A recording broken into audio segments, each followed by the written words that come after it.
மதுராந்தகத்தில் ஏரிகாத்தராமர் சந்நிதிக்கு அருகே அமைந்திருக்கக்கூடிய அந்த மிகப்பெரிய ஏரி, தற்பொழுதும் நாம் அந்த ஏரியை சேவிக்கலாம்.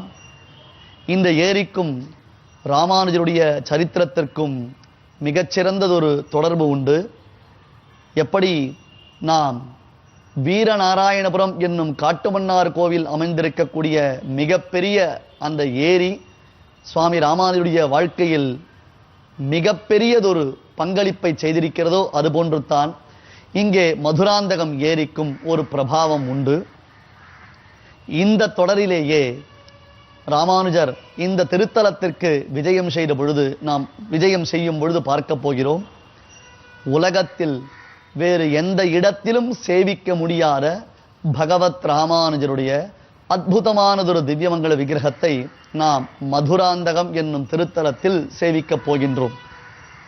அதுவரையிலும் சற்று பொறுத்திருங்கள். தற்பொழுது நாம் பார்க்கக்கூடிய கேட்கக்கூடிய இந்த சரித்திரம் ராமானுஜருடைய ஆசிரியரான யாரவ பிரகாஷருடைய பூர்வ ஜென்ம முற்பிறவியில் நிகழ்ந்த சரித்திரம்.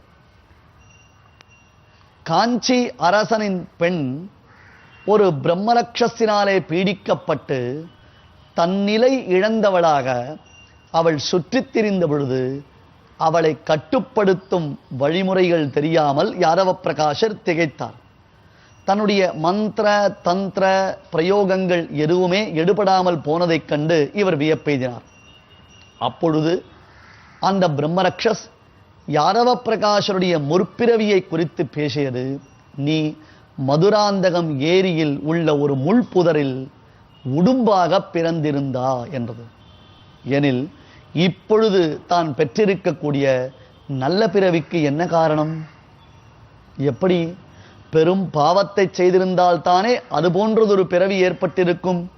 தற்பொழுது தான் நல்ல நிலையில் ஒரு ஆசிரியராக, பெரும் பல்கலைக்கழகத்திற்கு தலைவராக, பல மாணவர்களுக்கு போதனை செய்பவராக, பல சாஸ்திரங்களையும் கற்றுணர்ந்தவராக திகழ்வதற்கு யாரு காரணம் என்று யாரவ பிரகாஷர் வினவ, அதற்கும் அந்த பிரம்மரக்ஷஸ் பதில் சொன்னது, நீ தெரியாமல் செய்த ஒரு நற்காரியம் இப்பொழுது பலித்திருக்கிறது. அது என்ன தெரியுமா?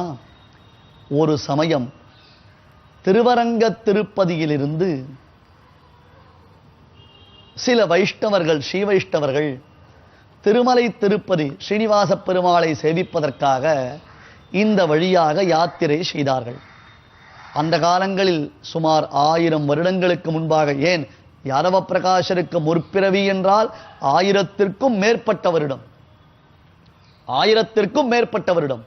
அந்த காலங்களில் தற்காலத்தில் இருப்பதை போன்று வசதி வாய்ப்புகள் உண்டோ? நினைத்த பொழுது நினைத்த இடத்திற்கு நாம் சென்று விட முடியுமா? அனைவரும் பாத யாத்திரைகள் தான் செய்து வருவார்கள். ஆங்காங்கு குளம், ஏரி முதலானவைகள் இருந்தால் அதன் கரையில் தங்கி இளைப்பாரி அங்கே அவர்கள் தங்களுக்கு தேவையான ஆகாரத்தை சமைத்து பகவானுக்கு திருவாராதனங்கள் செய்து அதை எம்பெருமானுக்கு கண்டருளப் பண்ணி தாங்களும் உண்டு இளைப்பாரி செல்வார்கள். ஒரு ஊரிலிருந்து மற்ற ஊருக்கு யாத்திரை செல்ல வேண்டும் என்றால் நாள் கணக்கில், ஏன் மாசக்கணக்கில், ஏன் வருடக்கணக்கில் கூட அந்த யாத்திரை தொடங்கும். அதுபோன்று திருவரங்க திருப்பதியிலிருந்து புறப்பட்ட சில ஸ்ரீ வைஷ்ணவர்கள் திருமலை திருப்பதியாம் ஸ்ரீனிவாச பெருமாளை சேவிக்க வேண்டும் என்பதற்காக யாத்திரை செய்து இந்த வழியாக வந்தார்கள். வந்த பொழுது பயணக்களைப்பினாலே இங்கே அவர்கள் சற்று காலம் தங்கியிருந்தார்கள். கருணாகர பெருமாளையும் கோதண்டராமன் பெரிய பெருமாள் என்று புகழப்படக்கூடிய கோதண்டராம பெருமாளையும் சேவித்து பின்னர் ஏரியில் தீர்த்தாமாடி தங்களுடைய நித்திய கர்மானுஷ்டானங்களை எல்லாம் செய்து முடித்து பெருமானை சேவித்து பெருமானை திருவடி தொழுது அங்கேயே அந்த ஏரியிலேயே தங்களுக்கு தேவையான அன்னத்தை சமைத்து அவர்கள் தங்கள் அர்ச்சனை ஆராதனை செய்யக்கூடிய மூர்த்தி, அதற்கு சாலக்கிராம மூர்த்தி என்று பெயர். எந்த ஊருக்கு சென்றாலும் நாம் நம்முடைய இல்லத்தில் இருக்கக்கூடிய எம்பெருமான் எழுந்தருளப் பண்ணி கொண்டு செல்ல வேண்டும். நம் இல்லத்தில் ஒரு சிறு குழந்தை இருக்கிறது, எங்கோ வெளியூர் செல்ல வேண்டிய ஒரு நிர்பந்தம். அந்த வெளியூருக்கு செல்ல வேண்டும் என்றால் குழந்தையை அழைத்து கொண்டு செல்வதா? சுவாமி அங்கே போகும் இடத்தில் வசதி கிடையாது, வாய்ப்புகள் கிடையாது, இந்த குழந்தையை வைத்துக்கொண்டு யார் அல்லாடுவது, பேசாமல் குழந்தையை இல்லத்திலேயே வைத்து பூட்டி விட்டு செல்லலாம் என்று நினைக்கிறோமோ?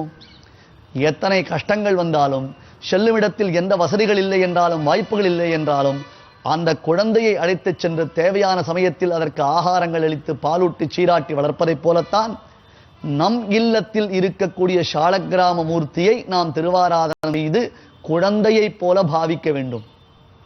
ஒரு குழந்தையைப் போல அந்த பெருமானை நாம் சேவிக்க வேண்டும். அந்தணர்கள், ஸ்ரீவைஷ்ணவர்கள், தாங்கள் யாத்திரையாக வந்தவர்கள் இங்கே தங்கி தேவையான ஆகாரத்தை சமைத்து அந்த ஆகாரத்தை எம்பெருமானுக்கு நிவேதனம் செய்து பிறகு அவர்களும் புசித்து அங்கிருந்து யாத்திரைக்கு சென்று விட்டார்கள். இங்கே ஒரு முட்புதர் இருக்கிறது, அதில் ஒரு உடும்பு வசிக்கிறது.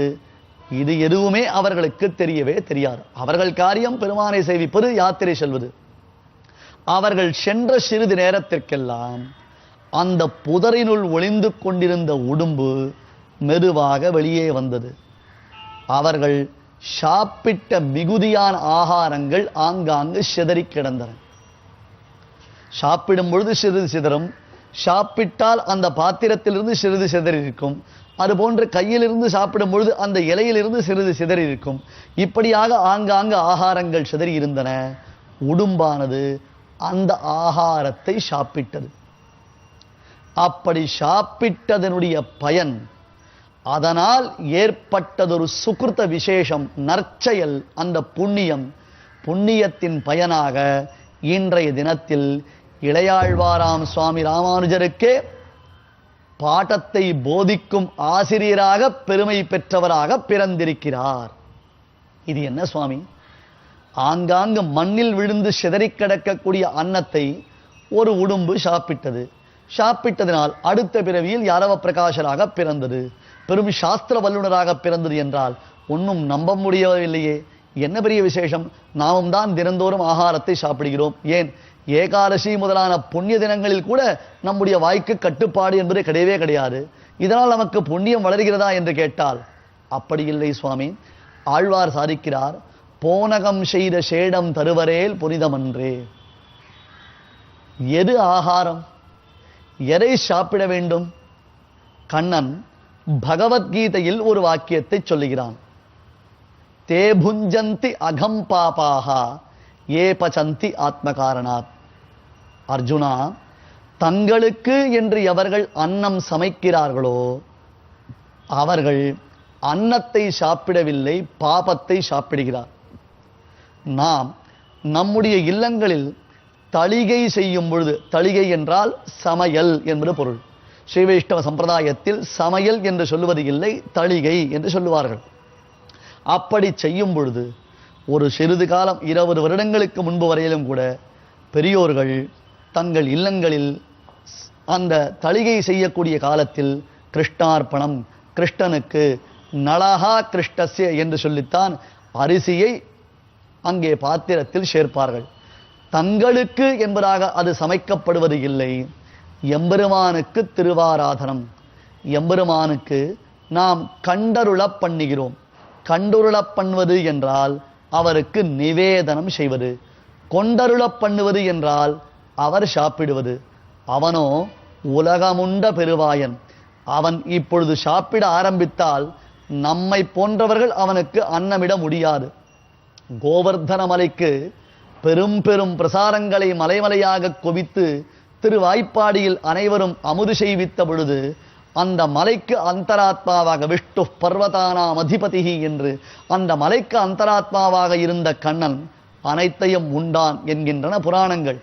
ஆகையால் பெருமானுக்கு நிவேதனம் செய்கிறோம், பெருமானுக்கு கண்டருளப் பண்ணுகிறோம். அப்படி அவனுக்கு கண்டருளப் பண்ணி நாம் பிறகு சாப்பிட வேண்டும். அதிலும் இல்லத்தில் பெரியோர்கள் இருந்தார்களேயானால் முதலில் அவர்கள் சாப்பிட்டு பிறகு நாம் சாப்பிடுவதற்குத்தான் பாகவத பிரசாதம் என்பது பெயர். பாகவத பிரசாதம் என்றால் முதலில் பெரியோர்கள் புஜித்த பிறகு நாம் உண்ண வேண்டும். இங்கே சில ஸ்ரீவைஷ்ணவர்கள் திருவரங்க திருப்பதியில் இருந்து கிளம்பி திருமலைக்கு யாத்திரை செல்லும் வழியில் அங்கே மதுராந்தகம் ஏரியில் தாங்கள் தீர்த்தாமாடி அனுஷ்டானங்களை முடித்து பெருமானை திருவடி தொழுது தங்கள் பெருமானுக்கு திருவாராதனங்கள் செய்து அந்த பெருமானுக்கு சமைத்த அன்னத்தை நிவேதனம் செய்து அவர்கள் உண்டு இளைப்பாரி சென்றார்கள் அல்லவா? அப்பொழுது அவர்கள் உண்ட மிகுதி பாகவத பிரசாதமாய் ஆங்காங்கு இறைந்து கிடந்தது. அதனை முற்பிறவியில் உடும்பாக இருந்த யாதவ பிரகாசர் உண்டதினால் அவருக்கு தற்பொழுது நல்லதொரு பிறவி உண்டாகி இருக்கின்றது. ஆனால் இந்த பிறந்த பயனை அவர் அறியவில்லையே. அன்பர்களே, இதிலிருந்து நாம் தெரிந்து கொள்ள வேண்டியது என்ன தெரியுமா? பெருமானுக்கு தளிகை சமர்ப்பிக்க வேண்டும், பின்னர் நாம் சாப்பிட வேண்டும். சமைத்து கொண்டிருக்கும் பொழுதே அது உப்பாக இருக்கிறதா, காரமாக இருக்கிறதா, புளிப்பாக இருக்கிறதா என்று உள்ளங்கையில் கொட்டி நாம் உறிஞ்சினோமேயானால் அவர்கள் பாபத்தை தான் சாப்பிடுகிறார்களே தவிர்த்து பிரசாதத்தை சாப்பிடவில்லை. யாதவ பிரகாசருடைய இந்த சரித்திரம் உங்களுக்கு உங்கள் உள்ளத்தில் என்றுமே உரையட்டும். சரி, இப்பொழுது இந்த பிசாசு பிரம்மரக்ஷஸ் யாதவ பிரகாசரின் பூர்வ ஜென்மத்தை சொல்லிவிட்டு அதன் பின்னர் சொன்னது, நானும் அப்படித்தான் முற்பிறவியில் நல்லதொரு அந்தரனாக பிறந்தேன், யாகங்களையும் யஜ்ஞங்களையும் செய்தேன். ஆனால் கேவலம் டாம்பீகத்திற்காக செய்தேன். மற்றவர்கள் என்னை பார்த்து கொண்டாட வேண்டும், புகழ வேண்டும், போற்றி பேச வேண்டும் என்பதற்காக செய்தேன். நல்ல எண்ணத்துடன் செய்யவில்லை, தீய எண்ணத்துடன் செய்ததினாலே நான் செய்த சத்காரியம் முற்று பெறாமலேயே மரணமடைந்தேன். அந்த பாபத்தின் பயனாக இப்பொழுது பிரம்மரக்ஷஸாக துன்பமுறுகிறேன். ஆனால் யாதவ பிரகாசரே, உம்முடைய மந்திர தந்திர வித்தைகள் எதுவும் என்னை கட்டுப்படுத்தாது. என்னுடைய பாவத்தின் பிறவிக்கு விமோச்சனம் என்பதற்கு ஒரே ஒரு வழி உண்டு. நான் சொல்லக்கூடிய இந்த பரிகாரத்தை செய்தீரானால் இப்பொழுதே அரசனின் மகளின் உடலை விட்டு நான் நீங்கி விடுவேன். ஏனென்றால் எனக்கும் நற்கதி கிடைக்கும். ஆனால் அதனை செய்வதற்கு நீர் தயாராக இருக்கிறீரா? நான் சொல்வதை உம்மால் ஏற்றுக்கொள்ள முடியுமா என்று அந்த பிரம்மரக்ஷஸ் கேட்டது. யாதவ பிரகாசர், இது என்ன, என்னுடைய மந்திரங்களுக்கு கட்டுப்படாத இந்த பிரம்மரக்ஷஸ் வேறு எதற்கு கட்டுப்படும் என்று திகைப்புடன் காத்திருந்தார். நாமும் அதே நிலையில்தான் காத்திருக்கிறோம். ஓர்